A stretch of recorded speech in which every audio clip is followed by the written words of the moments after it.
The Polestar 3 is expected to start delivering shortly, and we thought it was a great time to present an update on this highly anticipated car with new things that we have learned. The link to the old video is in the description, and this video will certainly make for some interesting follow up, along with some deeper impressions we have managed to create and would now like to share. So let's get into it.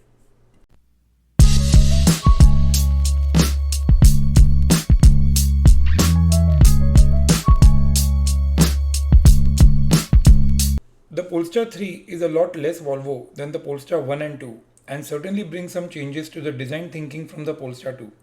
The front of the vehicle nearly advertises the safety with clearly visible sensors in its Smart Zone sensor cluster, shaded by a aero fin over the front hood. The active grille shutters are placed right at the bottom, on the front where all the cooling happens.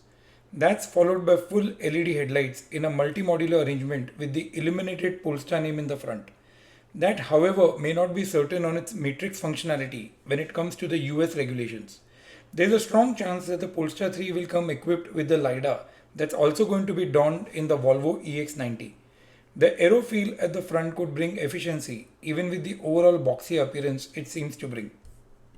It's a mid-sized Turo crossover built on a skateboard style battery pack underneath and gets its 8.3 inches ground clearance with its standard adaptive air suspension.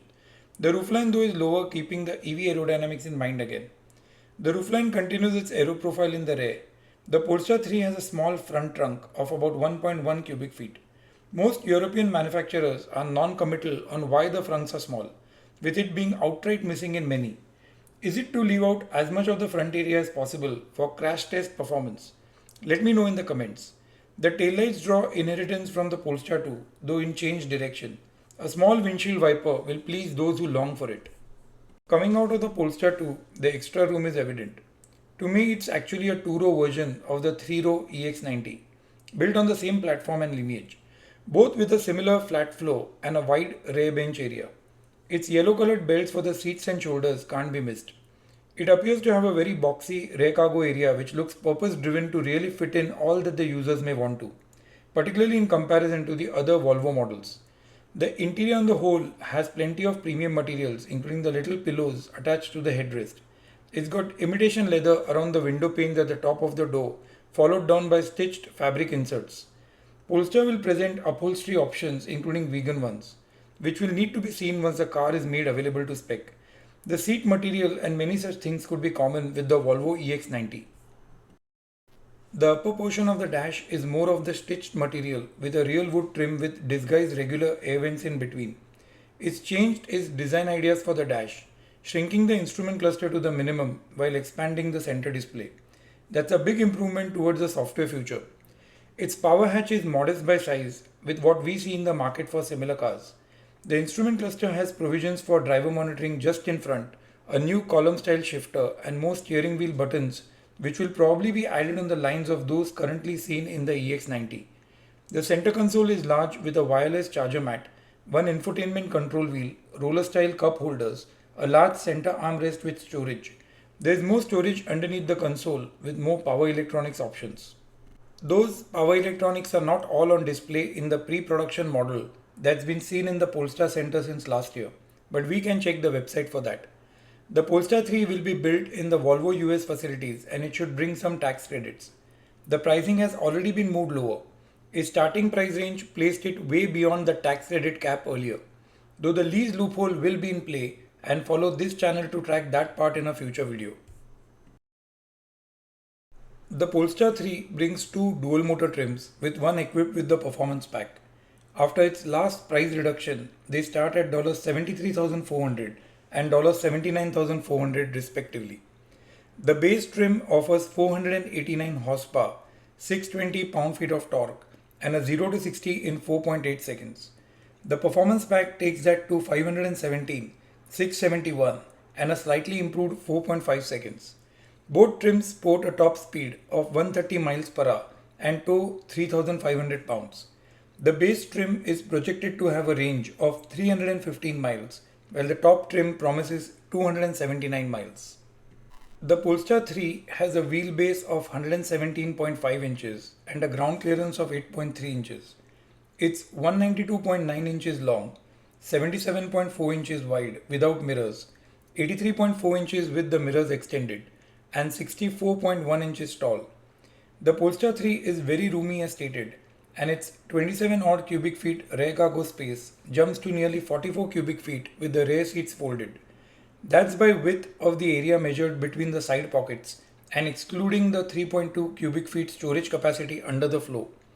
We had presented our early impressions of the Polestar 3 last year. You may want to check that video here or in the description. The Polestar 3 has a 400 volt 111 kilowatt hour battery pack. Its peak DC rate of 250 kilowatts is healthy in real world use and in comparison with similar rivals. Its 11 kilowatt or 48 amps onboard AC charger, 4 USB-C ports, one 12 volt make good charging capability and power electronics. This is a comparison of the Polestar 3 base trim specs with those of the dual motor Tesla Model X and the Rivian R1S dual motor with the large battery pack. The Polestar 3 seems to match the Model X on dimensions, but both of which are smaller to the R1S. It's important to remember that the Polestar 3 is a 2-row SUV in comparison to the other two trims we picked here, which are 3-row. That naturally changes the cargo space.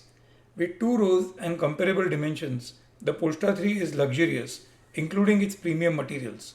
That changes if the rear seats are folded in the other two.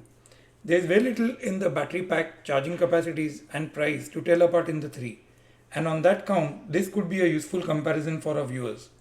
On performance, the Polestar 3 matches the Rivian R1S, but not the Model X. In range, it's almost with the Model X, but easily ahead of the Rivian R1S. In another comparison, we compare the Polestar 3 with the Honda Prologue, the EX all-wheel drive trim, and the Volvo EX40 dual motor all-wheel drive. The EX40 was formerly known as the XC40. The EX40 is smaller of the three by dimensions and also trails in battery pack size, listed range, and top speed. The Polestar 3 trumps the other two in performance with its 620 pound-feet of torque, yet with a very comparable 0 to 60 with the EX40. Both the Prologue and the EX40 trail in their peak DC charge rates, and that is the biggest disappointment with the respective cars. The Prologue, however, has the most attractive price tag of the three.